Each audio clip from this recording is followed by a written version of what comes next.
Hi everyone. तो finally आज से स्टार्ट करने जा रहे हैं कंप्लीट साइंस लेक्चर के सीरीज को, जिसमें से तीनों जो सब्जेक्ट है उसको कवर करेंगे। बायोलॉजी, केमिस्ट्री, फिजिक्स तीनों को कंप्लीट करेंगे। With latest trend wise cover करेंगे, सिलेबस के अकॉर्डिंग कवर करेंगे, विथ इन डेप्थ स्टडी करने वाले हैं। जिस तरीके से सीएपीएफ में क्वेश्चन पूछे जाते हैं उसी के अकॉर्डिंग कवर करेंगे, डिटेल के साथ कवर करेंगे। और आज जो है पहला क्लास है, जिसमें से बायोलॉजी का पहला क्लास को कवर करेंगे सेल टॉपिक को। ठीक है, बहुत ज़्यादा इंपॉर्टेंट टॉपिक है। तो देखो, ये सेल में जो है एक और इंपॉर्टेंट सब टाइप आता है जिसको बोलते हैं सेल डिवीजन। ये जो सेल डिवीजन का टॉपिक है इसको ना नेक्स्ट क्लास में कवर करेंगे, इसके लिए सेपरेट वीडियो में कवर करेंगे, क्योंकि सेल डिवीजन का टॉपिक बहुत ज़्यादा इंपॉर्टेंट है और यहाँ से अच्छा खासा क्वेश्चन पूछे जाते हैं। सीएपीएफ एसी में भी फैक्चुअल क्वेश्चन भी आते हैं और उसी के साथ जो है कॉन्सेप्चुअल क्वेश्चन भी आते हैं। तो उसको एक सेपरेट वीडियो में कवर करेंगे, वो ज़्यादा बेस्ट होगा। ठीक है, क्योंकि कंप्लीट कवर कर रहे हैं, साइंस को 1 बाय 1 करके कवर कर रहे हैं, तो ऐसे नॉर्मली रैंडम नहीं कवर करना है, पूरा डिटेल के साथ विथ एग्जाम ओरिएंटेड कवर करेंगे। क्लियर है। बाकी जो है सीएपीएफ एसी के लिए जो मॉक टेस्ट है वो लाइव हो चुके हैं, तो एक बार वेबसाइट में जाके चेक कर सकते हो, लिंक डिस्क्रिप्शन में दिया हुआ है। तो स्टार्ट करते हैं, फिर डिटेल के साथ कवर करेंगे। एक और इन्फॉर्मेशन, क्योंकि पहला क्लास है तो थोड़ा सा इन्फॉर्मेशन देना है। इसी के साथ जैसे ये तो बायोलॉजी क्लास रनिंग हो रहे हैं, इसी के साथ जो है मिडिवल हिस्ट्री भी कवर हो रहा है ना, पैरेलल ही रन हो रहा है, तो उसको भी एक बार कवर कर लेना, क्योंकि जो एंशिएंट हिस्ट्री है उसको ऑलरेडी कवर कर चुके हैं, अब इंटर किए हैं मिडिवल हिस्ट्री में। तो बायोलॉजी को भी साथ ही में कवर करेंगे, जिससे सिलेबस जो है बहुत जल्दी कंप्लीट भी हो जाएगा। तो देखो, सबसे पहले स्टार्ट करते हैं सेल टॉपिक से, और एक्चुअल में जो सेल होता क्या है। अब देखो, यहाँ पे जो कवर करेंगे वो फैक्चुअल भी कवर होगा और कॉन्सेप्चुअल भी कवर होने वाले हैं, ताकि जो सीएपीएफ एसी में जो क्वेश्चन पूछे जाते हैं ना उसको अच्छे तरीके से पकड़ पाओ। क्योंकि देखो, मोस्टली आप लोगों में से 10 साल का प्रीवियस क्वेश्चन पेपर एनालिसिस करते हैं, 5 साल का। हम लोगों ने जो है पूरा 20 साल का इस तरीके से क्वेश्चन पेपर एनालिसिस करते हैं। ठीक है, तो वहाँ का जो क्रक्स है यहाँ से आसानी से समझ आ जाएगा, एक टॉपिक समझ आ जाएगा कि कैसे क्वेश्चन पूछे जाते हैं, उसी के अकॉर्डिंग है। कंटेंट को लेके यहाँ पे कोई इशू नहीं होना चाहिए, पूरा जिस लेवल का पूछे जाते हैं उसी के अकॉर्डिंग कवर करेंगे, स्पेशली 2026 को टारगेट करके, क्योंकि जिस तरीके से पैटर्न यहाँ पे चेंज तो नहीं हुआ है, लेकिन जिस तरीके से क्वेश्चन पूछे जा रहे हैं उसी के अकॉर्डिंग कवर करेंगे। पहला है सेल टॉपिक। एक्चुअल में सेल क्या होता है, जब भी मैं सेल टॉपिक को कवर कराता हूँ, पढ़ाता हूँ स्टूडेंट को, तो एक सिंपल सा एग्जांपल देता हूँ। कौन सा एग्जांपल? जैसे कि हम लोग जो है पूरे घर को बना रहे हैं, तो घर को बना रहे हैं तो घर बनता कैसे है, जितना ज्यादा यहाँ पे ईट ऐड करते जाओगे, है ना, जितना ज्यादा ईट ऐड करोगे उतना ही यहाँ पे बिग जो है घर बनने वाले हैं। तो जो स्मॉलेस्ट एक ईट हो गया, जो स्मॉलेस्ट यूनिट है पूरा होम का, पूरा बिल्डिंग का एक स्मॉलेस्ट यूनिट है ईट, तो वही ईट को यहाँ पे बायोलॉजी के टर्म में हम लोग सेल कंसिडर करेंगे। तो सेल का सिंपल सा मतलब है, जैसे कि पूरा बॉडी है, पूरा यहाँ पे जो है ऑर्गेनिज्म होते हैं, तो ऑर्गेनिज्म को रन करने के लिए, ऑर्गेनिज्म बना किससे है, जो उसका स्मॉलेस्ट यूनिट है, उस स्मॉलेस्ट यूनिट को बोले जाते हैं सेल। ठीक है, तो जब डिफरेंट डिफरेंट सेल आपस में मिलते हैं, जैसे कि यहाँ पे होता है ना कि डिफरेंट डिफरेंट जब ईट मिलेगा तो पूरा बिल्डिंग का निर्माण करते हैं। बात समझ रहे हो? सेम लॉजिक से डिफरेंट डिफरेंट जब सेल आपस में मिलेगा, सेल कंबाइन होते हैं तो टिश्यू का फॉर्म करते हैं। सेम जब टिश्यू जो है पूरा कंबाइन होते हैं, डिफरेंट डिफरेंट टिश्यू कंबाइन होते हैं, तब वो जाके ऑर्गेन का फॉर्म करते हैं। जब वही डिफरेंट डिफरेंट ऑर्गेन, जैसे कि एक्सक्रीटरी सिस्टम का अलग ऑर्गेन है, रेस्पिरेटरी सिस्टम का अलग ऑर्गेन है ना, तो इस तरीके से डिफरेंट डिफरेंट ऑर्गेन जब आपस में कनेक्ट होंगे तब वो पूरा ऑर्गेन सिस्टम को फ्रेम करते हैं। उसके बाद जब ऑर्गेन सिस्टम, है ना, डिफरेंट डिफरेंट ऑर्गेन सिस्टम जब आपस में कनेक्ट होते हैं, तब प्रॉपर जो एक ऑर्गेनिज्म है, चाहे ह्यूमन के बॉडी को रिलेट कर सकते हो, चाहे एनिमल के बॉडी को रिलेट कर सकते हो, तब वो ऑर्गेनिज्म यहाँ से फ्रेम होते हैं। ठीक है, तो सेल जो बेसिक्स हैं वो समझ आ गया कि सेल बोलते किसको हैं। ठीक है, सेल जो है नॉर्मल एक बेसिक यूनिट है, एक ईट है, जिसके थ्रू पूरा एक बिल्डिंग का या फिर पूरा एक जो ऑर्गेनिज्म है उसका यहाँ पे फाउंडेशन रखे जाते हैं। तो ये जो सेल है रॉबर्ट हुक के द्वारा डिस्कवर किए गए हैं, एक्चुअल में क्वाइन भी इसी के द्वारा किए गए हैं 1965 में। फिर उसके बाद जो लिवेनहॉक है, इन्होंने डिस्कवर किए हैं लिविंग सेल इन दी पॉन्ड वाटर में, जो पॉन्ड वाटर होते हैं उसमें डिस्कवर किए गए हैं। ये नॉर्मल फैक्चुअल है। ठीक है, ये फैक्चुअल है, तो फैक्चुअल को यहाँ से याद रखना है, पता होना चाहिए। फिर देखो, जैसे कि रॉबर्ट जो ब्राउन है, इन्होंने सेल न्यूक्लियस को डिस्कवर किए हैं 1881 में, और जो पुरंकीज है इन्होंने डिस्कवर किए गए हैं प्रोटोप्लाज्म। अब प्रोटोप्लाज्म क्या होता है, ये सब चीज को डिस्कस करेंगे, बेफिक्र होके इस क्लास को थोड़ा सा पेशेंस होके कवर करो। फिर एक हो गया है जो श्वान है, स्ट्रेजडेन है, इन्होंने सेल थ्योरी को डिस्कवर किए गए हैं। फिर जो विरकॉफ है, इन्होंने सेल थ्योरी को यहाँ पे एक्सपांड किए गए हैं। लास्ट में जो है कुछ वन लाइनर रखे हुए हैं, तो वन लाइनर को भी अटेंड करना है ना, लास्ट में रखे गए हैं। तो यहाँ तक तो पता चल गया कि सेल क्या होता है, और सेल से जो फॉर्म होते हैं उसको बोले जाते हैं ऑर्गेनिज्म। ठीक है, चाहे एनिमल ऑर्गेनिज्म हो चाहे ह्यूमन ऑर्गेनिज्म हो। लेकिन ये जो ऑर्गेनिज्म होते हैं ये भी दो तरीके के ऑर्गेनिज्म होते हैं। कैसा? दो तरीके के ऑर्गेनिज्म कैसा? एक ऑर्गेनिज्म को बोले जाते हैं यूनिसेलुलर ऑर्गेनिज्म, और सेकेंड को बोले जाते हैं मल्टी सेलुलर ऑर्गेनिज्म। समझ पा रहे हो? ये जो ऑर्गेनिज्म है इसमें एक को बोले जाते हैं यूनिसेलुलर ऑर्गेनिज्म और सेकेंड को बोले जाते हैं मल्टी सेलुलर ऑर्गेनिज्म। क्योंकि समझना, यहाँ पे जो ऑर्गेनिज्म बना हुआ है ये डिफरेंट डिफरेंट टिश्यू से मिलकर बना हुआ है। समझ पा रहे हो? क्योंकि देखो ना, यहाँ पे सेल है, सेल के बाद टिश्यू है, टिश्यू के बाद ऑर्गेन है, ऑर्गेन के बाद ऑर्गेन सिस्टम। तो इसका बेसिक बिल्डिंग ब्लॉक कौन हुआ? सेल हुआ। ठीक है, तो सेल यहाँ पे बहुत ज्यादा होंगे, जो ऑर्गेनिज्म है उसमें बहुत ज्यादा वास्ट अमाउंट में सेल होंगे। लेकिन ऑर्गेनिज्म दो तरीके के होते हैं, जिसमें से जो यूनिसेलुलर है इसमें केवल सिंगल सेल देखने को मिलता है। केवल केवल जो है सिंगल सेल देखने को मिलता है, उसको यूनिसेलुलर बोलते हैं। और जिसमें बहुत ज्यादा सेल मिलते हैं उसको बोले जाते हैं मल्टीपल सेलुलर या फिर मल्टी सेलुलर। क्योंकि सेल तो यहाँ पे दोनों में बहुत ज्यादा होंगे, ऑर्गेनिज्म में जो है बहुत ज्यादा सेल होंगे, लेकिन इसको भी यहाँ पे डिफाइन किए गए हैं यूनिसेलुलर और मल्टी सेलुलर में। तो organism that only have single cell उसको यूनिसेलुलर बोले जाते हैं। और ये एग्जाम्पल को याद रखना, एनसीईआरटी का एग्जाम्पल है, बहुत बार पूछे जा चुके हैं। अमीबा हो गया, बैक्टीरिया हो गया, पैरामीशियम हो गया, ये पूरे यूनिसेलुलर हैं, जिसमें जो सेल की मात्रा होते हैं वो सिंगल होते हैं, एक ही सेल होते हैं। लेकिन एक तरफ मल्टी सेलुलर ऑर्गेनिज्म भी होते हैं जिसमें से बहुत ज़्यादा सेल होते हैं। प्लांट का एग्जाम्पल ले सकते हो, एनिमल्स का एग्जाम्पल ले सकते हो, क्योंकि ये बहुत ज़्यादा मल्टीपल सेल से मिल के बना हुआ होता है। ठीक है, तो ये ऑर्गेनिज्म समझ आ गया। तो आई होप कि जो सेल का थ्योरी है, क्या होता है सेल, ये समझ आ गया होगा। सेल जो कि एक स्मॉलेस्ट बेसिक स्ट्रक्चर और एक फंक्शनल बायोलॉजिकल यूनिट है। ध्यान रखना, ये जो सेल है, अब सेल के अंदर भी बहुत ज़्यादा यहाँ पे पार्टिकल्स होते हैं, है ना। थोड़ा सा यहाँ पे फिजिक्स ऐड कर रहा हूँ पार्टिकल बोल के। तो जो पार्टिकल होते हैं, इन्हीं पार्टिकल को यहाँ पे सेल ऑर्गेनल भी बोलते हैं। तो ये जो सेल यहाँ पे फंक्शंस किए जा रहे हैं ना, तो सेल के अंदर भी यहाँ पे एक फंक्शनल यूनिट है, एक पार्टिकल है, उसको सेल ऑर्गेनल बोलते हैं। अब ये सेल ऑर्गेनल का भी फंक्शंस डिफरेंट होता है, अभी आगे रीड करते हैं। लेकिन ये फंक्शनल यूनिट है, इसलिए समझा रहा हूँ क्योंकि यहाँ पे फंक्शनल वर्ड आया हुआ है, ये फंक्शंस किए जाते हैं। अब हर सेल का जो फंक्शन होता है वो भी डिफरेंट होते हैं, पॉइंट आउट करना इस बात को, क्योंकि हर सेल में जो ऑर्गेनल होते हैं वो भी यहाँ पे डिफरेंट होते हैं। एनिमल सेल में जो ऑर्गेनल होते हैं वो डिफरेंट होगा, एनिमल सेल में ऑर्गेनल होते हैं वो डिफरेंट होंगे। ठीक है, प्लांट सेल में अलग ऑर्गेनल होते हैं और एनिमल सेल में अलग ऑर्गेनल होते हैं, और उसका फंक्शंस भी डिफरेंट होते हैं। जो कि रिस्पॉन्सिबल होते हैं सेल जो है vital life processes such as a metabolism हो गया, ग्रोथ हो गया, रिप्रोडक्शन हो गए। तो इन सब चीज़ में बहुत ज़्यादा ये हेल्पफुल होते हैं। इसे क्वाइन किए गए हैं रॉबर्ट हुक के द्वारा, ये तो पता चल गया।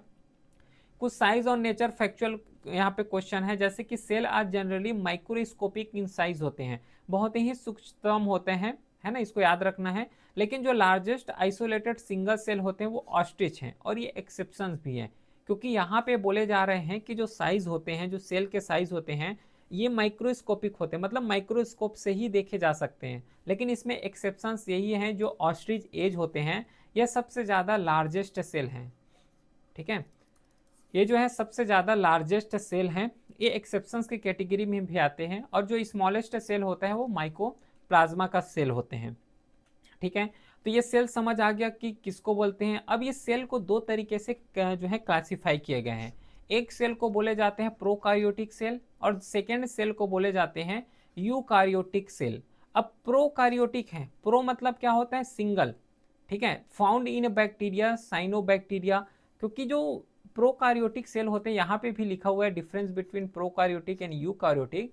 जो प्रोकार्योटिक होते हैं उसमें जो सेल की मात्रा होते हैं वो सिंगल होते हैं, एक ही सेल होते हैं, उसको बोले जाते हैं प्रोकार्योटिक सेल। और ध्यान रखना, इसमें जो न्यूक्लियस होते हैं, न्यूक्लियस भी नहीं देखने को मिलता है प्रोकार्योटिक में।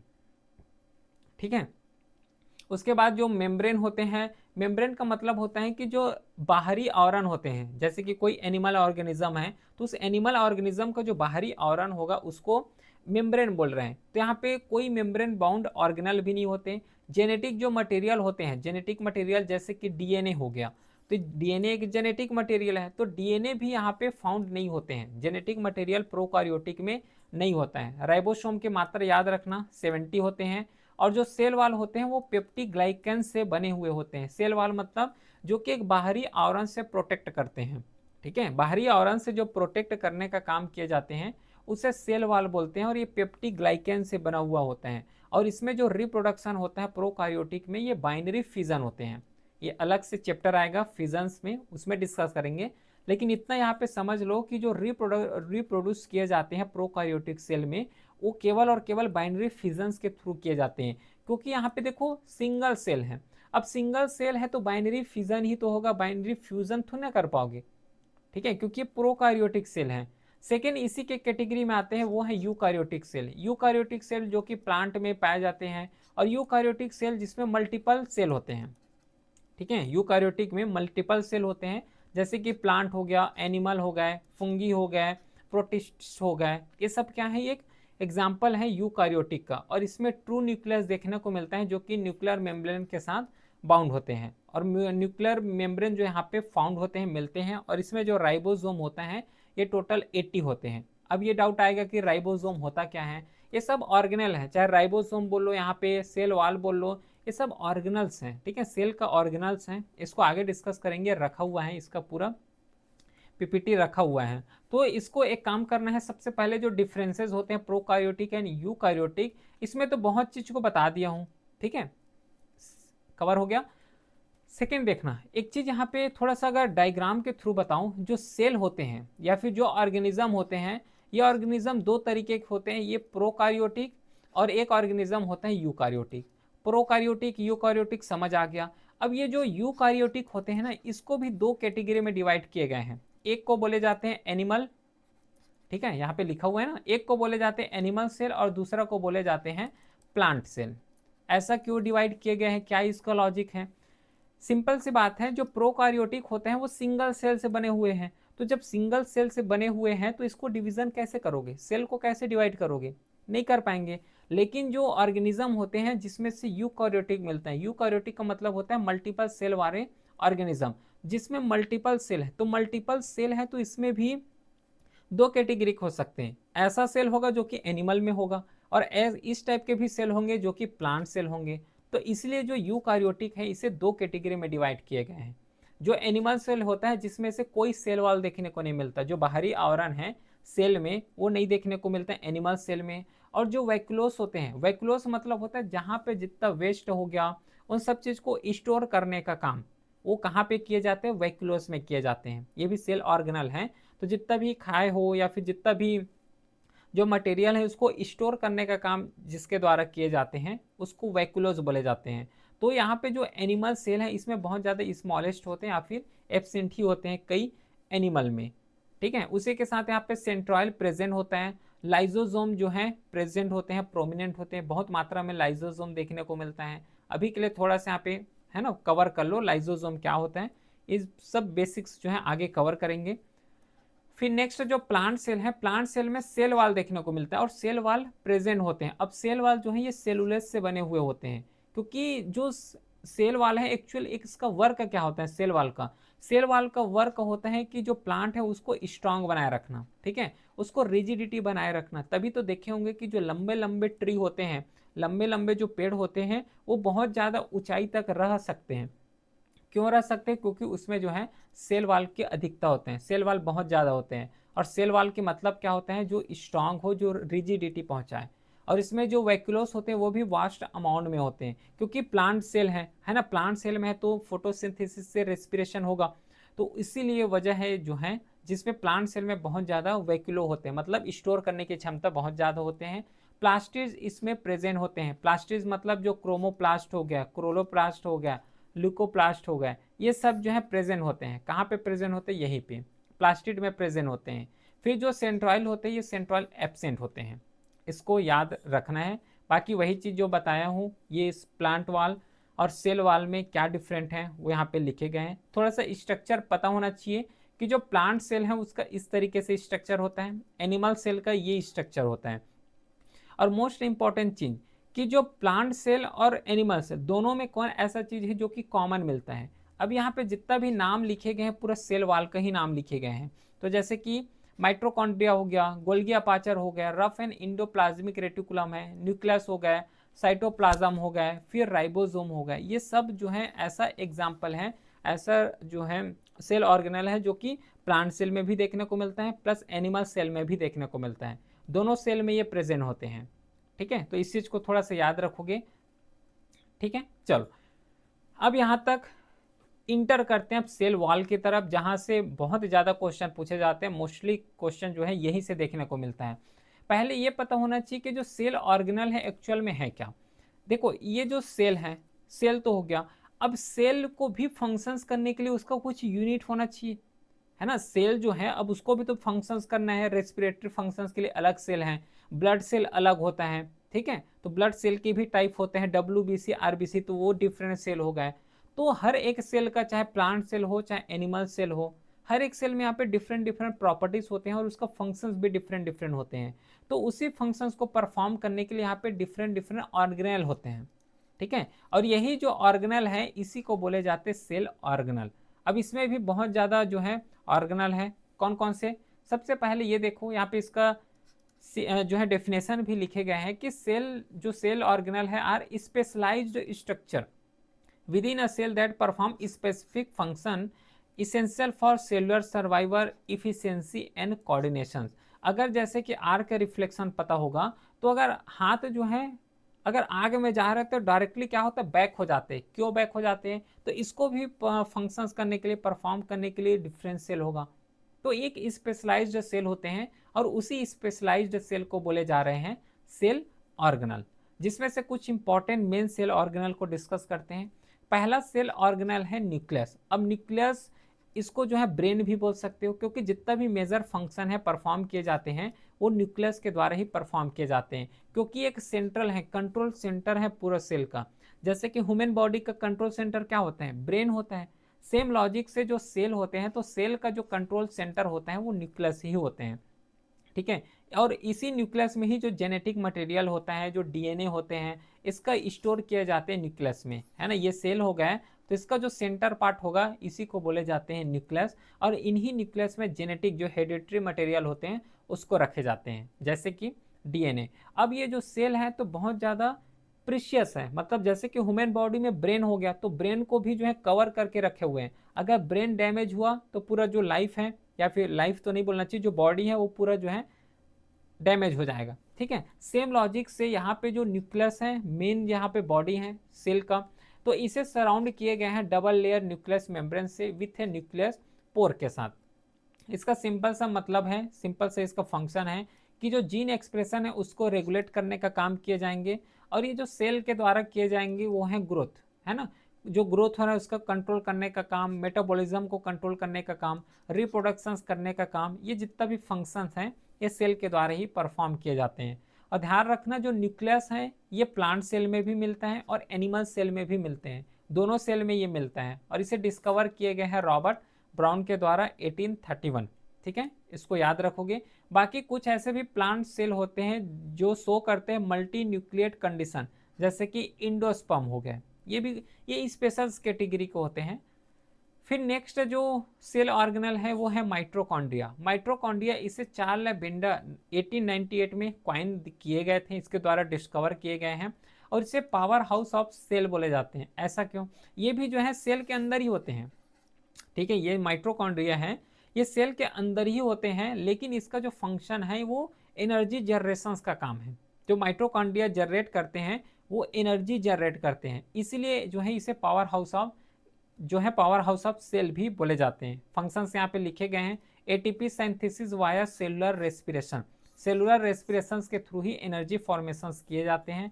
ये जो है डबल मेम्ब्रेन के होते हैं जो माइट्रोकॉन्ड्रिया है, जिसमें इनर मेम्ब्रेन होगा वो फोल्डेड होते हैं, है ना।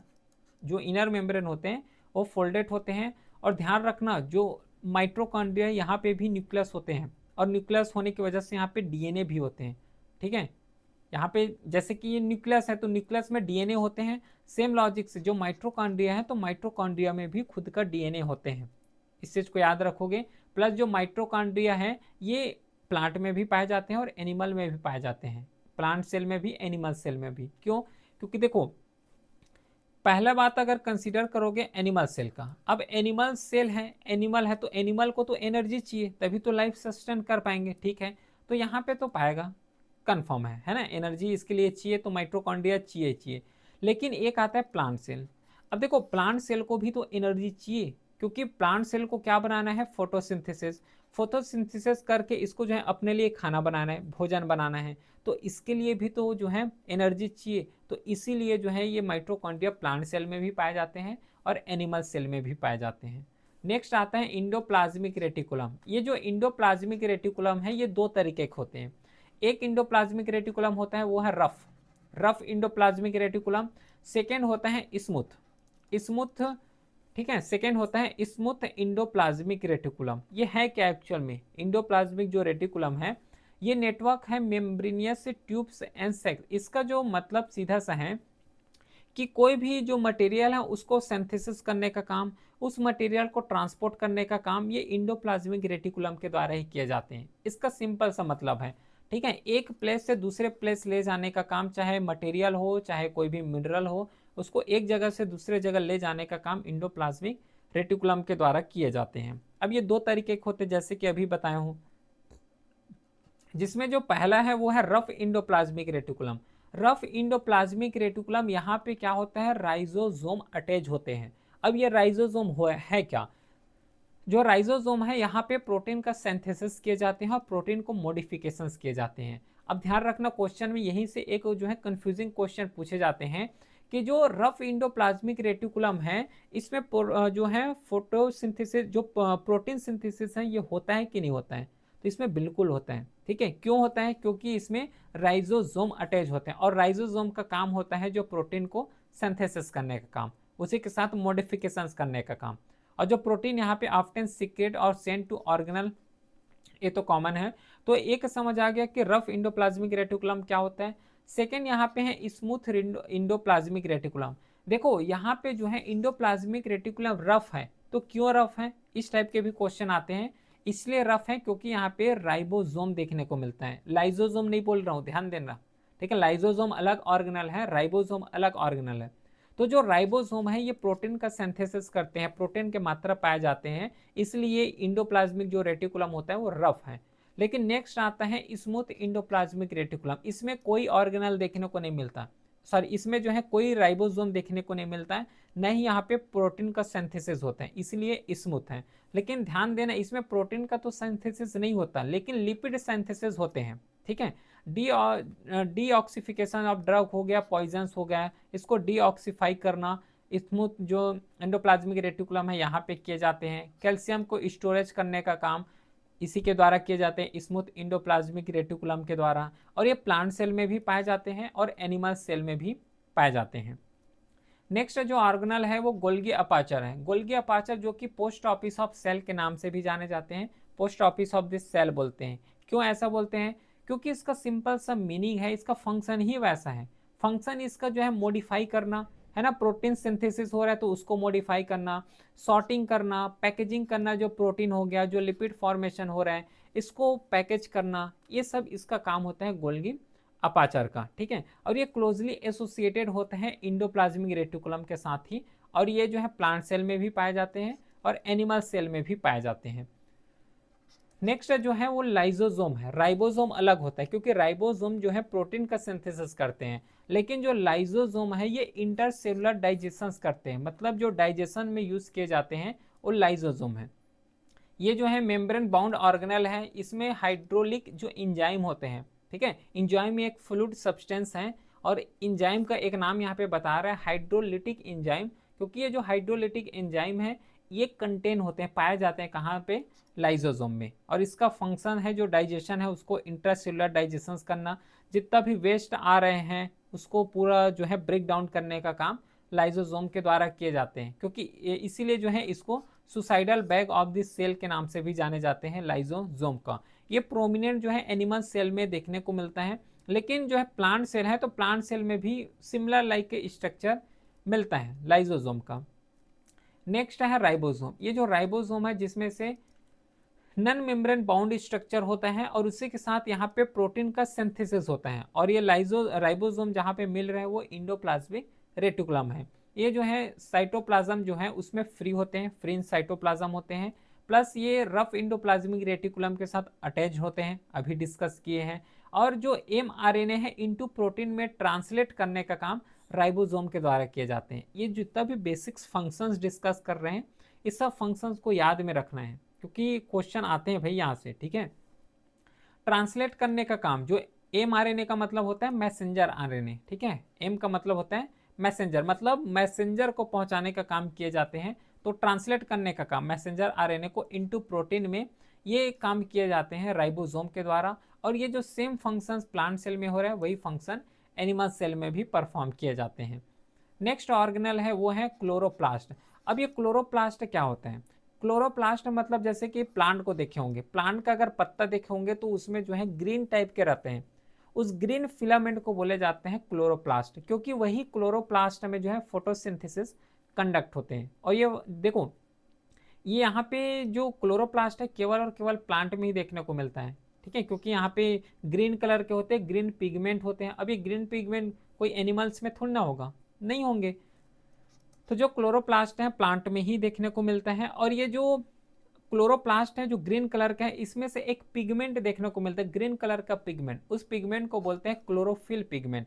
और यहीं से जो क्लोरोफिल है वहीं से फोटोसिंथेसिस होके जो लाइट एनर्जी है वो केमिकल एनर्जी में कन्वर्ट होता है। केमिकल एनर्जी मतलब ग्लूकोज, ग्लूकोज मतलब एनर्जी, ठीक है। और एनर्जी मतलब जिसको लाइफ सस्टेन के लिए चाहिए, ठीक है।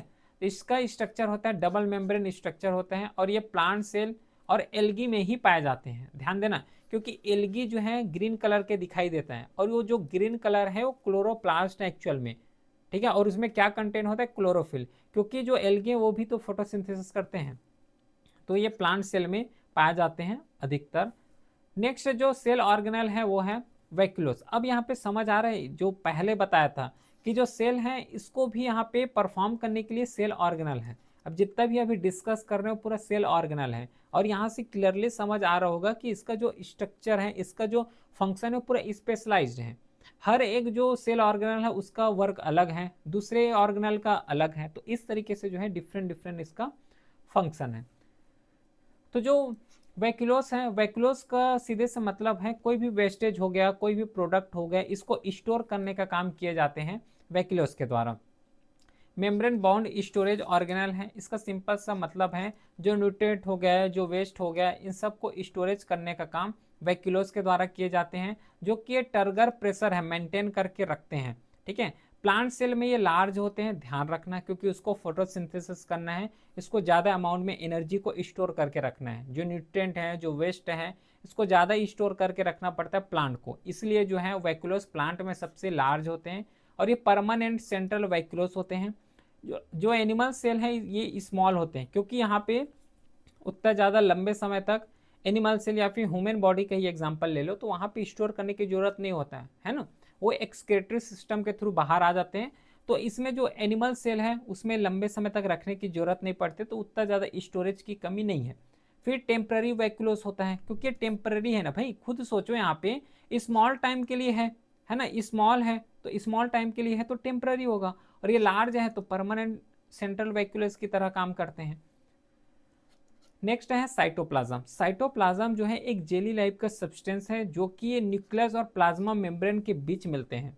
ये होता क्या है, इसका फंक्शंस क्या है, इतना तो समझ आ गया कि जो साइटोप्लाज्म है ये जेली लाइक के थोड़ा सा स्ट्रक्चर होता है, जेली लाइक स्ट्रक्चर होते हैं। न्यूक्लियस और प्लांट जो मेम्ब्रेन होते हैं, प्लाज्मा मेम्ब्रेन होते हैं, इसके बीच में पाए जाते हैं। और ये साइट ऑफ मेटाबॉलिक रिएक्शन, मतलब क्या हुआ, यहाँ पे जो न्यूक्लियस है और प्लाज्मा मेम्ब्रेन है इसके बीच पाया जा रहा है, यहीं पे मेटाबॉलिक जो रिएक्शंस कंडक्ट होते हैं वो यहीं पे कंडक्ट होते हैं साइटोप्लाज्म में, क्योंकि जेली लाइक फ्लूइड जो है फ्लूइड है। और ये जो है ऑल सेल जितना भी सेल है उसमें पाए जाते हैं, क्योंकि मेटाबॉलिक रिएक्शंस करना ये हर चीज़ में किए जाते हैं, चाहे वो एनिमल सेल हो चाहे वो प्लांट सेल हो, मेटाबॉलिक रिएक्शंस तो होना ही होना है। नेक्स्ट जो सेल ऑर्गेनेल है वो है सेल मेम्ब्रेन, और सेल मेम्ब्रेन को ही प्लाज्मा मेम्ब्रेन बोलते हैं। ये सेमी परमिएबल लिपिड बाइलेयर है। इसका मतलब क्या है कि ये जो है आउटर एरिया में रहता है, जैसे कि ये सेल वाल है तो सेल वाल के आउटर जो एरिया होते हैं उसको सेल मेम्ब्रेन बोलते हैं। सेल मेम्ब्रेन का वर्क क्या होता है कि जितना भी बाहरी इन्वायरमेंट से अंदर आ रहे हैं, है ना, उसको सेमी परमिएबल करना। मतलब क्या हुआ कि जो जरूरी है, जैसे कि बॉडी है तो बॉडी के लिए जो जरूरी है उसी को अंदर ले जाना, ठीक है, ये इसका फंक्शन होता है। क्योंकि इन्वायरमेंट में हर एक चीज़ है, चाहे गैसेज हो, वाटर वेपर हो, हर एक के फॉर्म में जो है मिनरल है, मटेरियल है, लेकिन हर चीज़ को तो अंदर नहीं ले जा सकते, ठीक है। तो उसको जो है सिलेक्टिवली जो ज़रूरत है उसी को अंदर जाने दिए जाते हैं और जो ज़रूरत नहीं है उसको बाहर ही रहने देते हैं। तो इसीलिए यहाँ पे सेमी परमिएबल बोले गए हैं। और सेल मेम्ब्रेन का काम ही यही होता है। ये कंपोज होते हैं जो प्रोटीन हो गया, कार्बोहाइड्रेट हो गया, फॉस्फोलिपिड हो गया, इन सब चीज से ये बने होते हैं। देखो यहाँ पे फंक्शंस भी लिखा हुआ है। रेगुलेट किए जाते हैं एंट्री और एग्जिट ऑफ सब्सटेंस, जो सब्सटेंस है उसका एंट्री कैसे हो, एग्जिट कैसे हो, इसको रेगुलेट करने का काम इसी के द्वारा किए जाते हैं, सेल मेम्ब्रेन के द्वारा। और ये सेल कम्युनिकेशन में बहुत ज़्यादा रोल प्ले करते हैं सेल कम्युनिकेशन में, क्योंकि उसका वर्क ही देखो एंट्री और एग्जिट का है, ठीक है। और ये आउटर मोस्ट बाउंड्री है in animal cell, lie beneath cell and cell wall in plant cell. देखो जो एनिमल सेल होते हैं उसका तो सबसे आउटर है, लेकिन जब बात आए प्लांट सेल का तो प्लांट सेल के जो वाटर जो, देखो यहाँ पे अच्छे समझो, ये जैसे कि ये प्लांट सेल है। अब ये प्लांट सेल का सबसे जो बाहरी कवर होगा, बाहरी लेयर होगा, उसको बोले जाते हैं क्या, सेल वाल। लेकिन सेल वाल के अंदर भी एक लेयर होता है, उस लेयर को बोले जाते हैं क्या बोलते हैं, सेल मेम्ब्रेन बोलते हैं। लेकिन एनिमल के केस में अलग है, एनिमल के केस में यही सबसे लास्ट में है, ठीक है। सेल वाल जो है, जैसे कि एनिमल ऑर्गेनिज्म है तो सबसे जो बाहरी आवरण होगा वो सेल मेम्ब्रेन का होगा, ठीक है। चलो, तो यहाँ तक तो हो गया पूरा सेल मेम्ब्रेन के बारे में भी डिस्कस कर लिए, सेल के बारे में डिस्कस किए, इसके बारे में कुछ बेसिक्स इन्फॉर्मेशन भी लिए हैं। अब थोड़ा सा CAPF में इस टाइप के भी क्वेश्चन पूछे जा सकते हैं ट्रेंड के अनुसार अगर बात करें। एक होता है स्टेम सेल, क्या वो किसको बोलते हैं, stem cell. Stem cell normally जो सेल होते हैं जैसे अभी तक डिस्कस किए वही सेल हैं, लेकिन ये अनस्पेशलाइज्ड सेल होते हैं। अभी डिस्कस किए पूरे स्पेशलाइज्ड सेल डिस्कस किए हैं, और उसी में उसका जो ऑर्गेनल होते हैं तो हर एक ऑर्गेनल का जो फंक्शन है वो डिफरेंट है। जैसे माइटोकॉन्ड्रिया का एनर्जी जनरेशन है, राइबोसोम का फोटोसिंथेसिस करना हो गया, सॉरी राइबोसोम का जो प्रोटीन सिंथेसिस है उसको कंडक्ट कराना हो गया, वैक्यूलोस का स्टोर करना हो गया, ठीक है। जैसे कि यहाँ पे साइटोप्लाज्म है तो मेटाबॉलिक रिएक्शंस करना हो गया। तो ये सब स्पेशलाइज हैं, लेकिन जो सेल स्टेम होते हैं ये अनस्पेशलाइज होते हैं, उतना ज़्यादा ये स्पेशलाइज नहीं होते हैं। और ये सेल्फ रिन्यूअल हो गया प्लस डिफ्रेंसिएशंस करना स्पेशलाइज सेल को, ये इसका नॉर्मली एम होता है, इसी के द्वारा किए जाते हैं। तो थोड़ा सा इसके बारे में बस पता होना चाहिए। और ये भी जो है 4 टाइप के होते हैं स्टेम सेल। इसमें से पहला सेल है टोपीपोटेंट स्टेम सेल, मतलब होता है कि जो ये can form all cell type. अब ये इसका मतलब क्या है, सेल को ही तो यहाँ पे फॉर्म करना है, समझ पा रहे हो।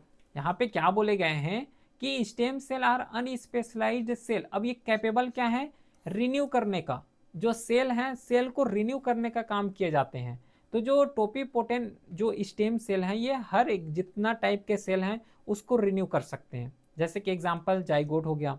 फिर उसके बाद आता है प्यूरिपोटेंट स्टेम सेल होते हैं, ये फॉर्म कर सकते हैं all body cell except extra जो एम्ब्रियोनिक टिश्यू होते हैं उसको छोड़ के हर एक सेल को ये भी पार्टिसिपेट कर सकते हैं, रिन्यू कर सकते हैं। जैसे कि इसका एग्जांपल एम्ब्रियोनिक स्टेम सेल है।